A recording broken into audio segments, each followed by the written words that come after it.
Detrás del mundo infinito que es la mente del hombre, entre las estrellas que cubren el cielo o en el perfil gastado de las viejas piedras, existen verdades escondidas, otra realidad que apenas vemos.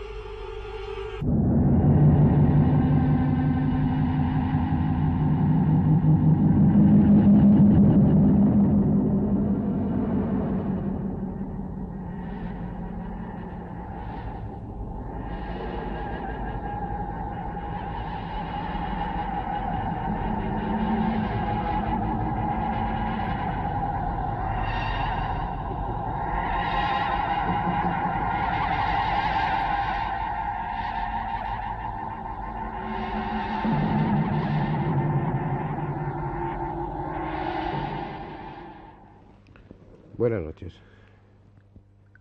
Si ustedes recuerdan, cuando hablábamos del tema de la telepatía, un tema que esbozamos y aún no terminamos, concluíamos haciendo referencia a ese molesto secreto oficial que guardan determinadas administraciones en cuanto se refiere a determinados temas. Tema OVNI, tema parapsicología y otros muchos más temas. Problemas estos de secreto oficial, de top secreto, que no son exclusiva de la administración norteamericana, por ejemplo, sino que suceden en todos los países y de una forma normal. También aquí en España, a nivel de ministerios, se guarda bastante silencio respecto al tema de los ovnis. Pero concretándonos en el tema de hoy, en el tema de la parapsicología y en especial en el tema de la telepatía, hablar de secretos oficiales nos lleva a hablar del colmo de los secretos. La nación que en este momento más está investigando sobre la materia y sin embargo más hermetismo guarda respecto a los resultados obtenidos. Me estoy refiriendo a toda la Europa oriental y concretamente a Rusia.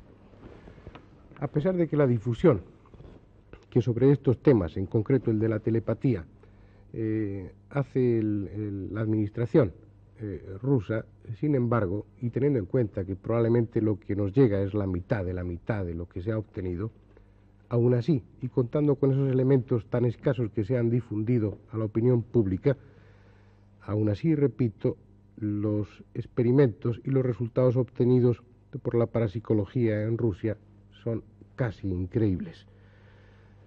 Tengan ustedes en cuenta que si en el otro programa de telepatía hablábamos de la experiencia realizada con los norteamericanos a nivel de submarinos atómicos, fueron realmente los rusos los primeros que iniciaron este tipo de investigaciones. Y con una variante que nos importa mucho en este momento. No recurrían a la telepatía humana, sino que recurrían a la telepatía animal. Ellos habían comprobado ya que con lazos de consanguinidad, con lazos de familiaridad muy estrechos en animales, se producía el fenómeno telepático. Entonces, en los submarinos que ellos utilizaban, embarcaban, colocaban a bordo una serie de conejos jóvenes, mientras que el conejo madre quedaba en la base. En un momento determinado, en unos días y en unas horas prescritas de antemano, era sacrificado uno de los conejos jóvenes a bordo del submarino que estaba a cientos o a miles de kilómetros de distancia de la base. La madre conejo, en ese momento, en la base, tenía unos electrodos implantados profundamente en su cerebro y se estaba haciendo un trazado, un registro electroencefalográfico de su dinámica, de su bioelectricidad cerebral. Y entonces quedó totalmente claro que cuando uno de esos conejos jóvenes, uno de los hijos de esa coneja, eran sacrificados a bordo del submarino, el trazado electroencefalográfico de la madre conejo en ese momento experimentaba una variación total. Aparecían en el electroencefalograma unas ondas típicas de la angustia. Es decir, de alguna forma, por un mecanismo que aún no conocemos bien, el conejo madre sabía en qué momento se producía la muerte de uno de sus hijos. Esto no es solamente importante a nivel anecdótico. Significó para el estudio de la parapsicología en Rusia un paso muy importante que ha influido decisivamente en toda la parapsicología que se ha construido después. fue la unión, la incorporación a los métodos de estudio parapsicológico, de estudio telepático, de la electroencefalografía. Quedó claro, de una forma totalmente demostrada, que se podía registrar, al menos hasta este momento en animales, se podía registrar que cuando se producía el fenómeno telepático había una variación objetivable en cuanto a las ondas que aparecían en el electroencefalograma, es decir, en cuanto a la actividad cerebral. Se pudo objetivar por primera vez que la telepatía, la angustia en este caso, creaba una serie de pruebas que podían ser recogidas, podían ser mostradas y que eran totalmente definitivas. Todos estos experimentos, todas estas experiencias llegaron a una culminación, llegaron a una fecha que es decisiva, que es fundamental para todos aquellos que estudiamos la parapsicología. Llegamos al año 1967, en el que, como ahora les explicaré, se produjo un hecho, unos experimentos que son la base, la piedra fundamental sobre la que se ha construido toda la experimentación fisiológica de la telepatía.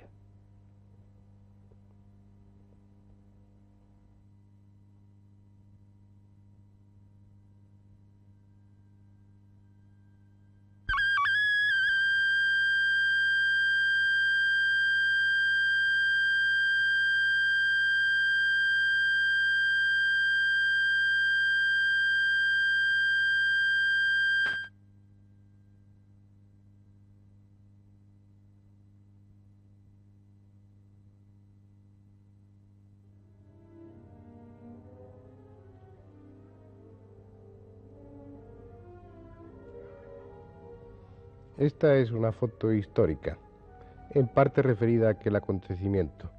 El primero de su izquierda es Nikolayev, el receptor, uno de los mejores receptores telépatas que probablemente hay en este momento en el mundo. También en ese grupo está Naumov, uno de los que se dedicaron a estudiar este fenómeno al que vamos a hacer referencia ahora. No aparecen en esa fotografía nada más que Nikolayev y Naumov. Sin embargo, en este experimento de 1967 había una pareja que era fundamental, Nikolayev y Kamensky. Una pareja de telépatas, uno que actuaba como emisor, era Kamensky, y otro que actuaba como receptor, Nikolayev, que venían experimentando desde 1960.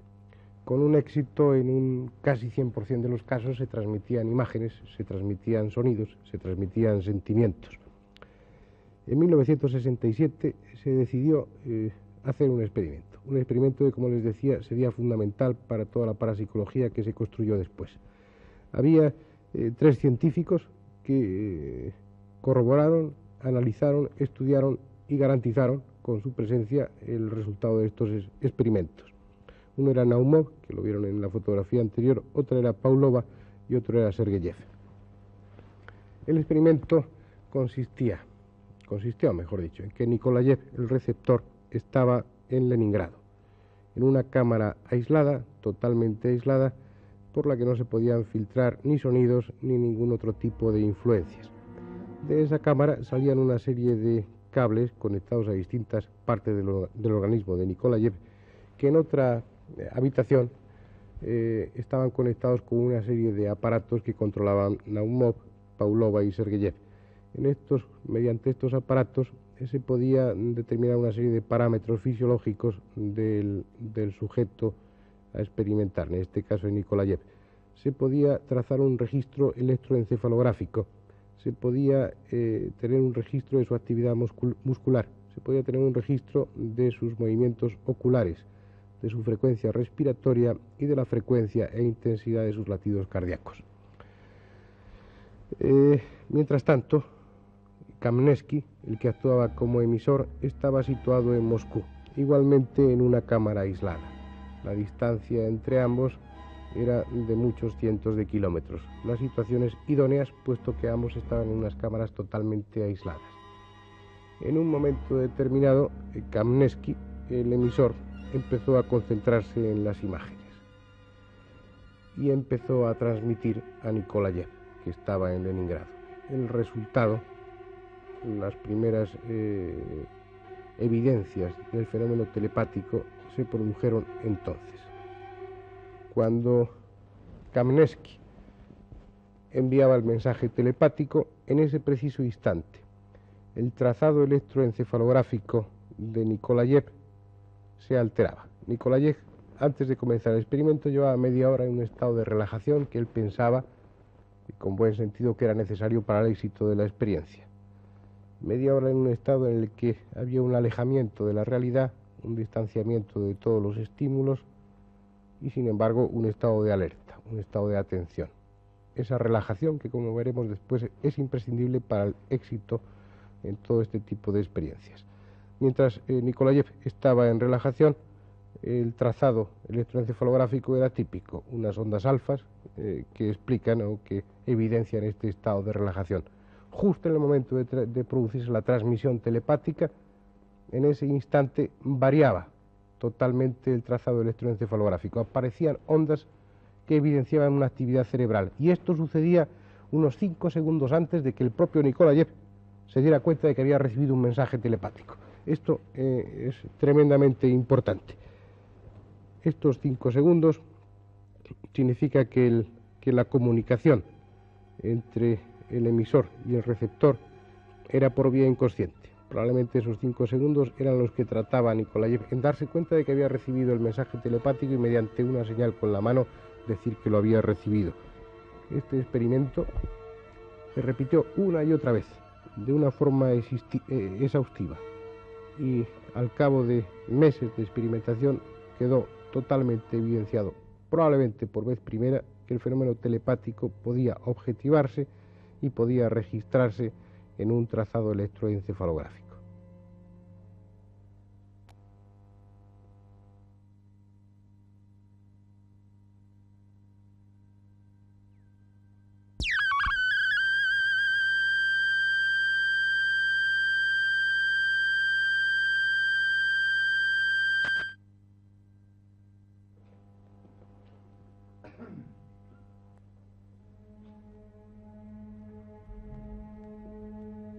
Normalmente estamos recibiendo impulsos, estímulos, a través de nuestros 5 sentidos, a través de la vista, del olfato, del gusto, del oído y por otras vías del tacto y la sensibilidad propioceptiva de nuestro propio organismo.